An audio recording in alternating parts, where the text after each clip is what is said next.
semangatnya terang. Di Jombang Kota Pendidikan Gemilang. Assalamualaikum warahmatullahi wabarakatuh. Waalaikumsalam warahmatullahi wabarakatuh. Terima kasih Pak Bas telah meluangkan waktunya dalam mendukung kegiatan saya. Ini tentang wawancara terkait proses pengambilan keputusan berbasis nilai-nilai kebajikan sebagai pemimpin. Langsung mawon pertanyaan yang pertama, jelas Pak Bas sudah lama menjadi pemimpin di SDN Kuaron 2 niki. Nah, selama menjadi pemimpin niki, bagaimana Pak Bas dapat mengidentifikasi kasus-kasus yang merupakan dilema etika atau bujukan moral? Terima kasih Bu Ima. Di dalam dilema etika itu kita harus memutuskan di antara pilihan yang sama-sama memiliki alasan yang kuat. Sehingga untuk mengidentifikasi antara dilema etika atau bujukan moral itu kita harus lihat dari pembuatan keputusan. Jika alasannya itu masuk akal dan tepat, itu berarti masuk dilema etika. Tapi apabila jika alasannya yang tidak sesuai, maka itu masuk bujukan moral. Begitu. Matur suwun. Untuk pertanyaan yang kedua, pada saat menjadi pemimpin selama ini Pak, menjadi kepala sekolah, bagaimana Pak Bas dalam pengambilan keputusan di Kuaron 2 niki, terutama pada kasus-kasus yang memiliki dua kepentingan yang sama-sama benar atau sama-sama mengandung nilai kebajikan?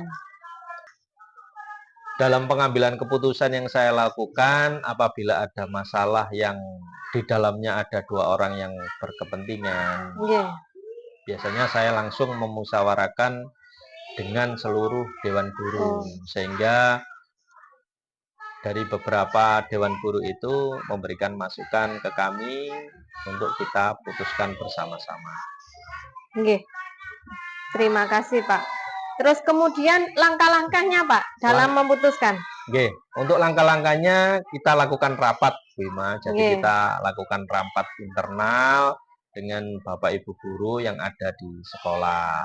Sehingga makanya kalau kita mengadakan rapat atau musyawarah dengan Bapak Ibu guru yang banyak atau semua, itu insya Allah kita membuat keputusan itu bisa tepat. Karena berbagai masukan dari teman-teman guru. Rekan-rekan guru ada masukan. Kemudian hal-hal apa yang dianggap efektif dalam memutuskan kasus tersebut Pak? Sebenarnya kalau kita dalam pengambilan keputusan efektif itu, yang paling efektif itu sebenarnya kita harus melakukan tindakan preventif sebelum terjadinya permasalahan yang ada di lembaga. Contohnya seperti katakan ada bullying lah. Seperti bullying, sebelum terjadi bullying maka kita lakukan tindakan preventif dengan sosialisasi ke anak-anak, ke orang tua, sehingga anak-anak tahu akibat dari bullying tersebut. Berarti sebelumnya itu diberikan sosialisasi. Betul. Sebelumnya anak-anak itu dirangkul, guru-guru juga dirangkul, diajak kerjasama. Betul. Seperti itu. Kemudian tantangannya Pak dalam memutuskan kasus tersebut? Nah, biasanya itu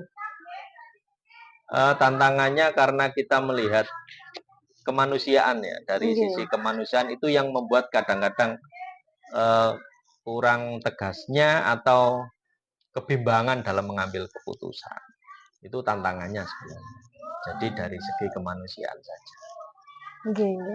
Berarti kita itu harus berpikir rasional. Betul, begitu Pak? Kemudian pertanyaan selanjutnya, dalam pengambilan keputusan penyelesaian kasus dilema etika, apakah Bapak mengagendakan Pak? Atau membuat jadwal terlebih dahulu? Saya tidak melakukan jadwal, jadi kalau ada kejadian ya langsung pada saat itu kita selesaikan bersama-sama. Nggih, berarti tidak menumpuk Betul. pekerjaan, Nggih, langsung langsung. diselesaikan, langsung diajak kolaborasi, dewan guru dikumpulkan begitu, Betul, Pak? betul. Nggih nggih nggih. Pertanyaan selanjutnya, Bapak, siapa saja yang terlibat, Pak, aktor dalam penyelesaian kasus dilema etika tersebut? Lah, aktornya ya teman-teman guru semua. Jadi kepala sekolah tidak bisa bekerja sendiri tanpa ada bantuan, tanpa ada usulan dari teman-teman guru yang ada di lembaga. Kepala sekolah bukan apa-apa tanpa Bapak Ibu guru. Oh, nggih, Nggih, berarti kerjasama ini yang paling diutamakan. diutamakan, Nggih, nggih. Nggih, berarti dalam satu keluarga ini hubungannya terjalin betul, baik, nggih. nggih, harus seperti itu, nggih. Terakhir, Bapak, mungkin kesimpulan dari pertanyaan ini, nggih, semua hal yang telah disampaikan, pembelajaran apa yang dapat dipetik dari pengalaman dalam pengambilan keputusan kasus dilema etika? Nah, dari pengalaman selama ini, bahwa yang paling berat adalah mengambil keputusan itu bertentangan antara aturan dengan kemanusiaan.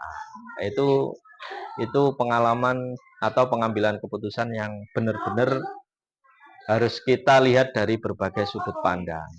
Lah, makanya untuk mengambil keputusan tersebut kita harus banyak menerima usulan dari rekan-rekan guru, sehingga keputusan itu bisa kita ambil dengan tepat.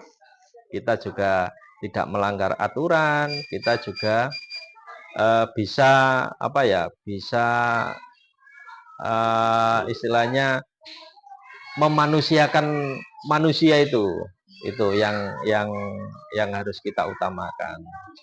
Nggih, Itu berarti Bu. begitu beratnya nggih, Pak, jadi kepala sekolah. Menjadi kepala sekolah itu berat sekali, bukan karena administrasi, bukan karena istilahnya pembelajaran yang ada di lembaga, tapi bagaimana mengelola lembaga itu, bagaimana mengelola Bapak Ibu guru ini agar bisa kondusif, karena kita harus menghadapi beberapa karakter seseorang. Yang satu karakternya A, yang satu B, yang satu C, sehingga kita harus memahami itu. Kalau kita tidak bisa memahami itu ya sekolah tidak akan bisa kondusif. Bahkan dulu saya punya pengalaman dari diklat kepala sekolah. Mentornya pada saat itu bilang kepala sekolah itu harus mempunyai hati 8. Artinya hati ini untuk guru yang A, yang satu B, yang satu C. Kita tidak bisa mempunyai hati satu. Lek duwe hati satu, ya nggak bisa. Kita akan memaksakan keputusan kita sendiri. Tapi kalau kita mempunyai hati banyak, hati 8, kita bisa menampung aspirasi dari beberapa teman. Terima kasih Bu Ima. Sungguh menginspirasi, Pak Bas. Ya. Terima kasih atas waktunya, terima kasih atas jawaban-jawaban yang sangat idenya sangat luar biasa nggih, Pak. Ya, terima kasih, selamat pagi, Pak. Selamat Matur pagi. suwun sanget. Sama-sama. Wassalamualaikum warahmatullahi wabarakatuh. Waalaikumsalam warahmatullahi wabarakatuh.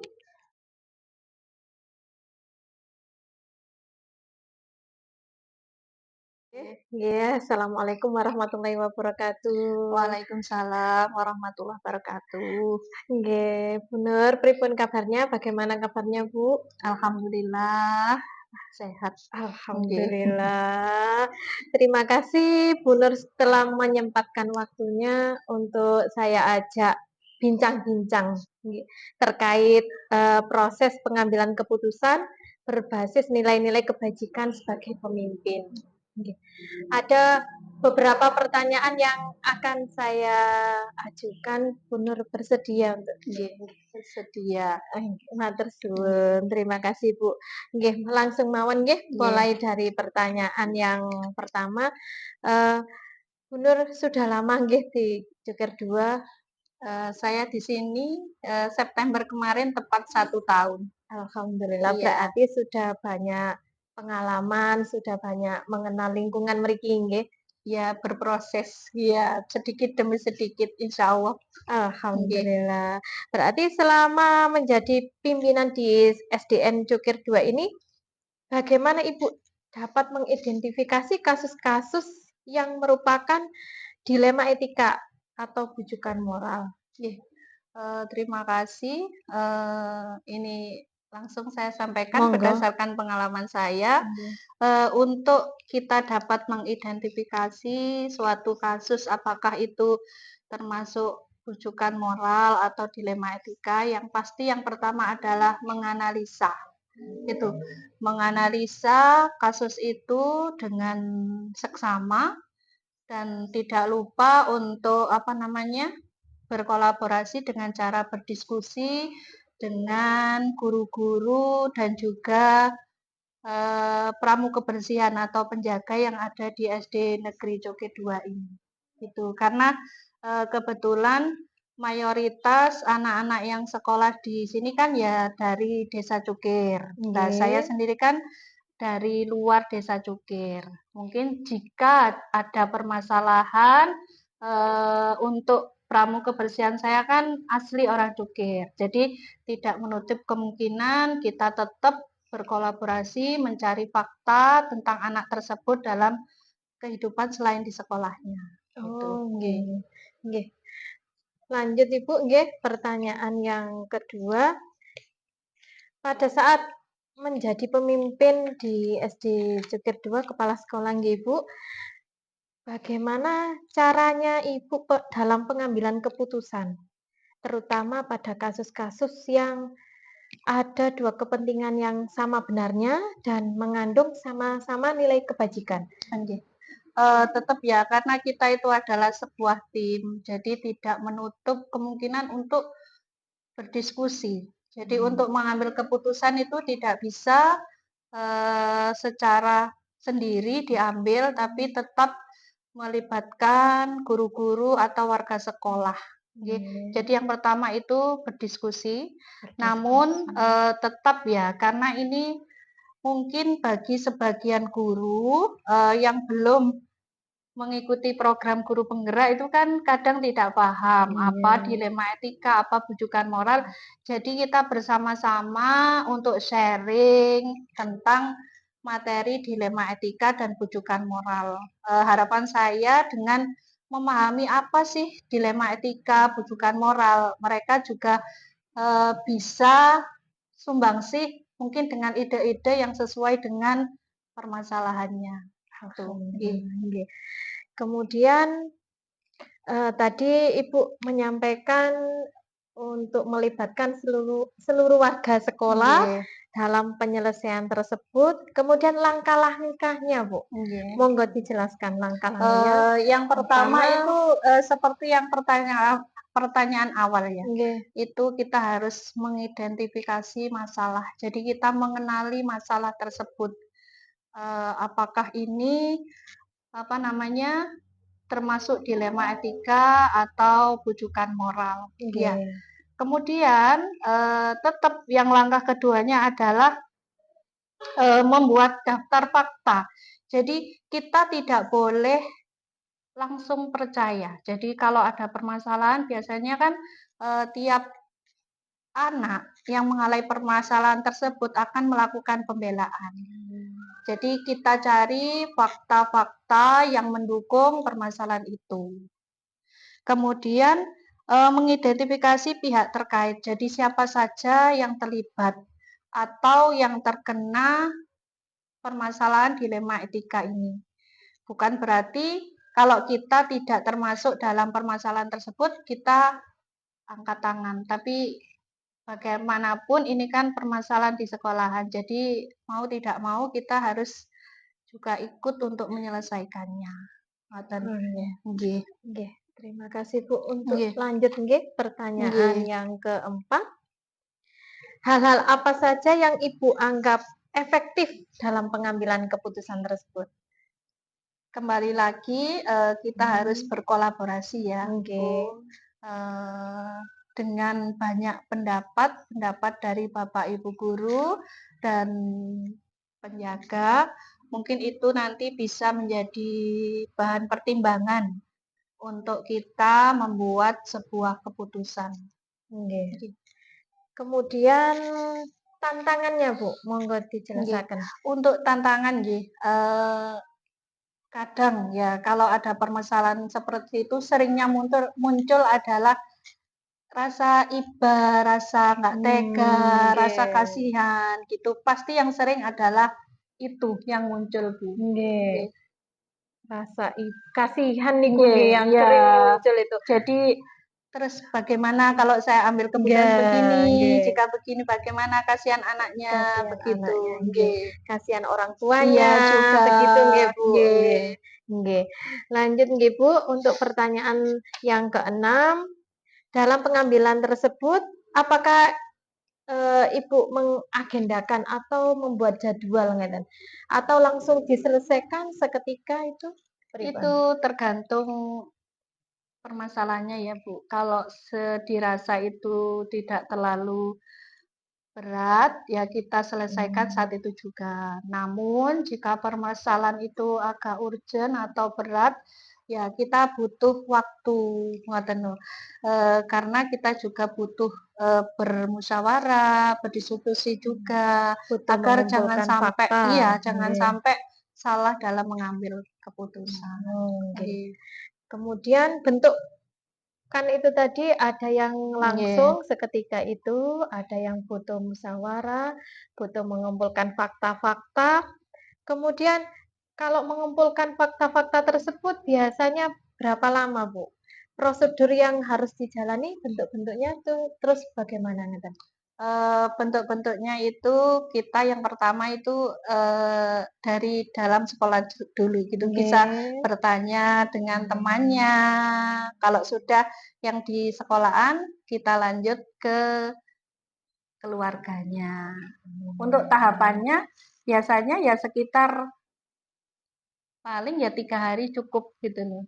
Oh, Nggih. berarti butuh jeda waktu hanya Iya, sebentar iya, nggih. Berarti nggih. permasalahan tersebut harus segera Iya, terselesaikan, tidak kembali lagi jika sekiranya itu tidak berkaitan dengan hukum kan insya Allah tidak butuh waktu lama lama gitu loh. nggih, nggih. Ngaten nggih. Nggih, selanjutnya nggih, Bu.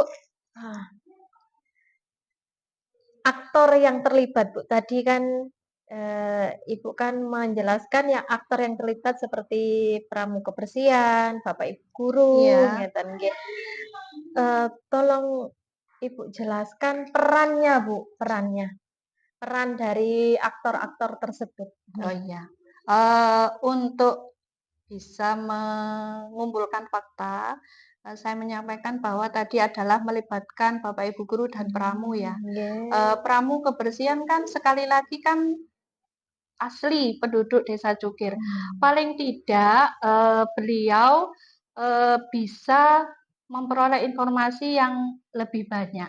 Ngoten Oh, lho. nggih, nggih. Nggih. Jika dirasa itu masih kurang banyak, karena kan untuk anak atau orang lah dari hari ke hari kan kadang mengalami perubahan. Ya, Nggih, jika nggih. memang dirasa dulu baik kok sekarang menjadi begini. Lah, itu bisa nanti kita wawancara atau berbincang-bincang dengan Berbincang-bincang santai. nggih, tetangga, Nggih. Oh, ngoten. gitu, nggih. Iya. Terus untuk Bapak Ibu guru, Bu? Bapak Ibu guru ya itu tadi sebelumnya kan di dalam kelas, Oh, berarti karakter dia kan dia. lebih mengenal karakter anak itu. Berarti karakter Dia anak mengenali di karakter, kelas. terutama untuk guru kelasnya, Oh, gitu. begitu. Nggih. Nggih. Alhamdulillah sampai di pertanyaan terakhir, Bu, Nggih. untuk kesimpulan dari kegiatan ini, dari semua hal yang telah Bu Nur sampaikan, pembelajaran apa yang dapat Bu Nur ambil dari pengalaman dalam pengambilan keputusan kasus dilema etika? Nggih.